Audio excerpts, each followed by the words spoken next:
So now Infosys आप देखिए Q4 के नंबर आ चुके हैं और एडीआर ने रिएक्ट करना स्टार्ट कर दिया। 7.5% एडीआर नीचे, यानी कि स्टॉक यहां पर दिखा रहा है, इंडिकेट कर रहा है कि कल इन्फोसिस का स्टॉक 7% से ज्यादा की गिरावट के साथ ओपन हो सकता है।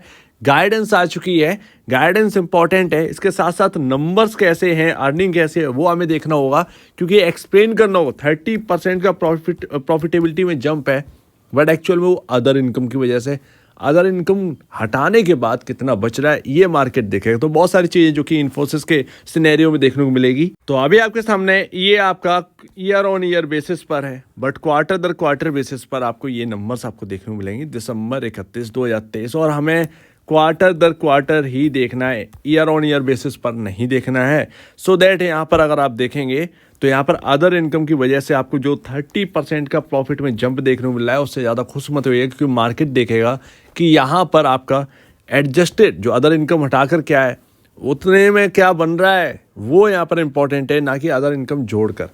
सो दैट अभी अगर आप देखेंगे तो क्वार्टर दर क्वार्टर बेसिस पर गिरावट हमें देखने को मिली है। 2.30% का नेगेटिव रेवेन्यू हमें देखने को मिला है, जो कि काफ़ी नेगेटिव है। पहली बात यहाँ पर जो है आपको नोट कर लेनी है। दूसरी बात है यहाँ पर जो है ऑपरेटिंग प्रॉफिट। चलिए ऑपरेटिंग प्रॉफिट छोड़िए, सीधे सीधे हम आते हैं अदर इनकम पर। तो अगर आप देखेंगे यहाँ पर ऑपरेटिंग प्रॉफिट देखते हैं। सबसे पहले ऑपरेटिंग प्रॉफिट में यहाँ पर पिछले क्वार्टर में 7,961 का यहाँ पर करोड़ का यहाँ पर जो है ऑपरेटिंग प्रॉफिट था, जो कि घटकर 7,621 करोड़ का ऑपरेटिंग प्रॉफिट क्लॉक किया है इस वक्त। और इसमें यहाँ पर ग्रोथ आपको नेगेटिव देखने को मिली है, सब कुछ नेगेटिव है। -4.3% का नेगेटिव ग्रोथ है। इसके साथ साथ आप और थोड़ा सा आगे बढ़ेंगे, अगर इस अदर इनकम का सपोर्ट ना होता तो यहाँ पर आपका जो नेगेटिव आपका प्रॉफिटेबिलिटी है वो यहाँ पर शो करता है। यानी कि प्रॉफिटेबिलिटी में आपको जो जबरदस्त जंप देखने को मिल रही है 30% का, वो आपको नहीं बल्कि नेगेटिव ग्रोथ यहाँ पर देखने को मिलती। ऐसे में अगर आप देखें तो ये अदर इनकम की वजह से यहाँ पर जो है सपोर्ट मिल रहा है, अदरवाइज ये आपको सपोर्ट नहीं होता। सो दैट इससे मार्केट खुश नहीं होगा। ऐसे में एक अंदाजा तो था कि नेगेटिव रिजल्ट आना है। कल विप्रो का नंबर आने, विप्रो के नंबर जिस तरीके से इन्फोसिस यहाँ पर पेश कर रहा है विप्रो के, तो लग रहा है कि हाल और खराब होने वाला है। और अब ध्यान दीजिए यहाँ पर जो गाइडेंस दी है ये क्या बात है, जरा देखिएगा। इस साल आपको जो है FY24 में आपको देखने को मिला 4.7% का ग्रोथ आपको रेवेन्यू है, जबकि यहाँ पर आपके सामने जो ग्रोथ रखी गई है वो यहाँ पर गाइडेंस दी गई है 1 से 3% की। अब आप अपने जो FY24 के कंपैरिजन यहाँ पर जो है ना और थोड़ा सा ग्रोथ जो है वो कम देखेंगे रेवेन्यू ग्रोथ में। अगर आप देखेंगे तो जो आपको यहाँ पर FY24 दिखा उससे भी हल्का यहाँ पर FY25 रहने वाला है, ये इन्फोसिस ने साफ कर दिया है। तो यहाँ पर अगर आप देखेंगे तो ज़्यादा कुछ अब है नहीं, यानी कि आईटी के हिसाब से ग्रोथ अभी जो है धीमी है, नेगेटिव रिव्यू है, नेगेटिव यहाँ पर अगर आप देखेंगे तो नेगेटिव ही है सब कुछ। और ऐसे में कल आईटी का हाल ख़राब होगा। ऐसे में यहाँ पर आपका जो गिफ्ट निफ्टी है वो 70 पॉइंट टूट गया है बिकॉज ऑफ इन्फोसिस। कल विप्रो के नंबर आएंगे, एक्सपेक्टेशन है कि यहाँ पर जो है और भी ज़्यादा वर्स्ट नंबर आए बिकॉज ऑफ इन्फोसिस। बट यहाँ पर जो है आप देखिएगा कि एडीआर कहाँ पर है, एडीआर अभी जो है एडजस्टेड नहीं है, कहाँ पर ओपन होता है। नेगेटिव ग्रोथ तो सबने एक्सपेक्ट किया था, तो ध्यान रखिएगा कोई बहुत बड़ा यहाँ पर जो कंसर्न नहीं है।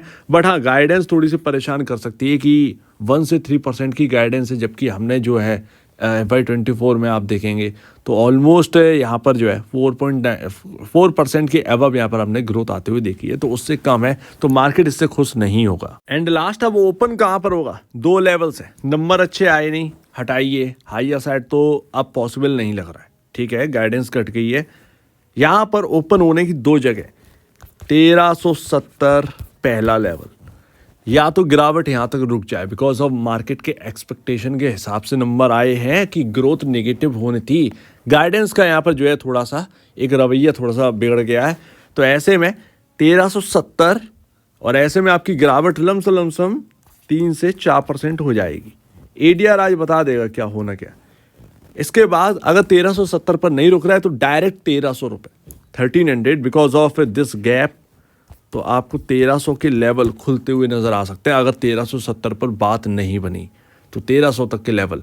लेकिन कुछ भी हो, यहाँ पर बॉटम तो नहीं बनने वाला। कहने की बात है बॉटम बनेगा, बॉटम बनेगा, बॉटम नहीं बनने वाला है। अगर आप देखें तो ग्रोथ नहीं है तो वो काम नहीं चल पाएगा। सो दैट थोड़ा सा बच बचा के रहिए।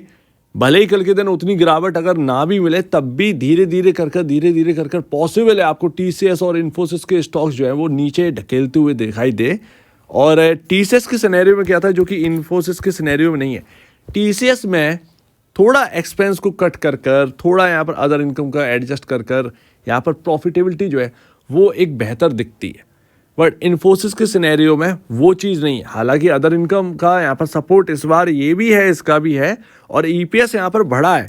और जब भी ईपीएस बढ़ता है, मेरा तो ये मानना है चाहे जैसे ही बढ़े, अर्निंग पर शेयर बढ़ता है या नहीं बढ़ता है ये इंपॉर्टेंट है। तो मार्केट अगर ये देखेगा कि अर्निंग पर शेयर बढ़ा है तो फिर यहाँ पर जो है आपका जो है वो स्टॉक टूटेगा नहीं। एक बात और ध्यान रखिएगा, तो आज एडीआर पे नज़र रखिएगा।